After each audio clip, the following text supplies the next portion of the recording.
This is Darwin. You've seen her already in several of the videos. She's brave. She's smart. Get your blue collar. Blue collar. She likes to play. Bring the flowers. And she's loyal. Always there. Always willing to be brave, smart, and playful. And she does it all for treats.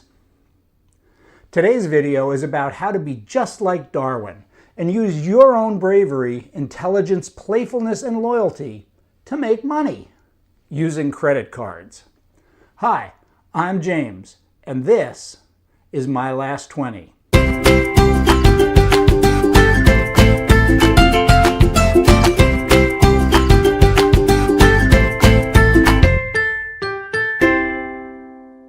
Remember this chart? Well, today I'm going to start talking about what I do to lower the bar on the left, my expenses, and raise the bar on the right, my income, using my credit cards. Which on the surface of it doesn't sound like a good idea, but bear with me. First, some history. In the fairly distant past, I ran into some serious personal financial difficulties. Basically, according to the financial experts, banks, and lending companies I spoke with, I was screwed. All of my consultations yielded the same advice. Declare bankruptcy, give up, and start over.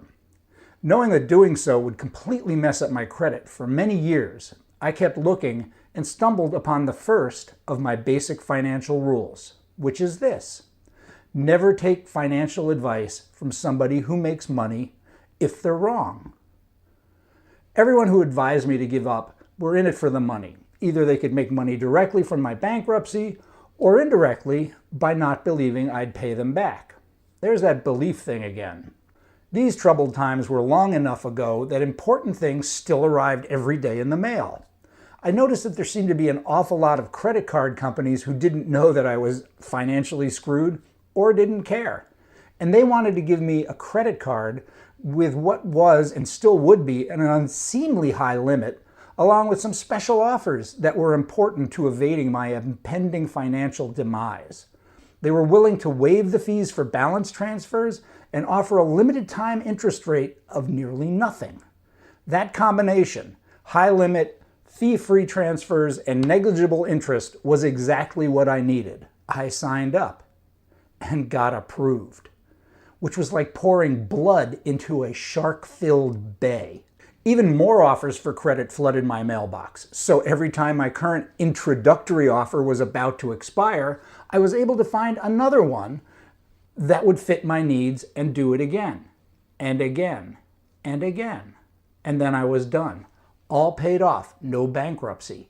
Using credit cards, which are typically frowned on for such use, I was able to avoid the stigma of bankruptcy and at the same time improve my credit score because I made my payments on time and paid off each and every one, even if it was by taking advantage of somebody else's introductory offer.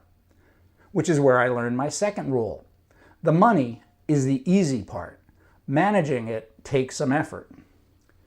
Now my mailbox is finally quiet, except for offers to get free money from banks, and my days of stressing over my financial doom are done. But that doesn't mean I'm finished playing the game.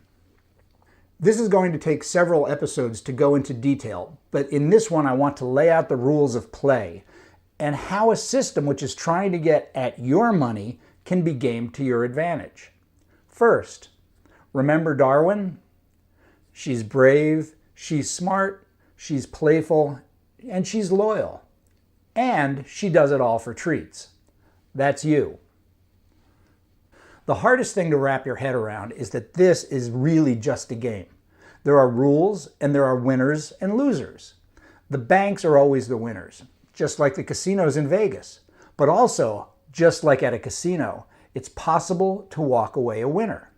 The bet that the banks are making is that, statistically speaking, there will be more people who will not be prepared to walk away when the game's over than those who will.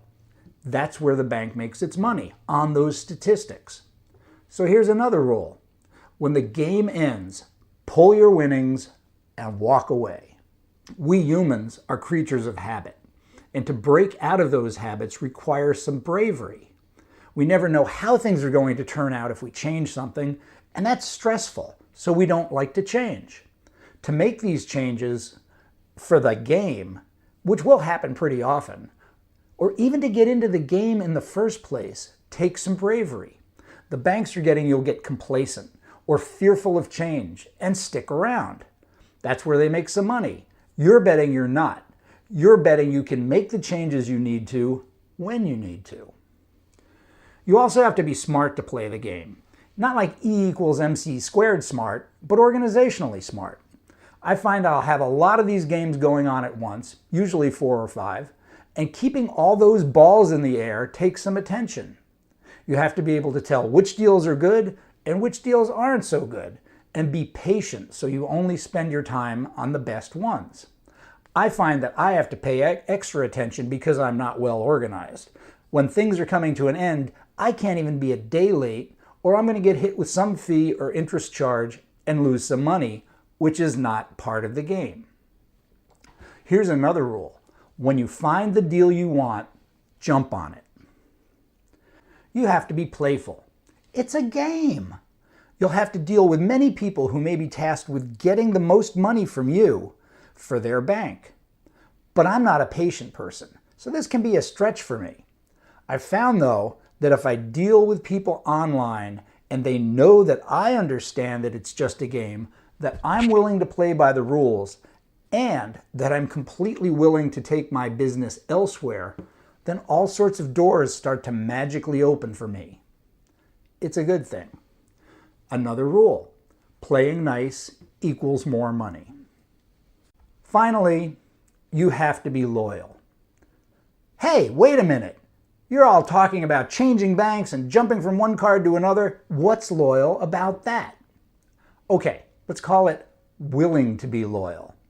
I've found that as the day approaches when my introductory offer is over, contacting the credit card company and saying, I'll be closing my account because of the fee or because I'm not using the benefit enough, or a host of other excuses which are almost but not quite entirely untrue, I can get fees waived, extra benefits added, or any number of other bonuses to help me stay loyal and make more money.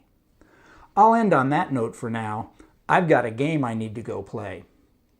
I'm James, and this has been My Last 20. Thanks for watching, and I'll see you next time.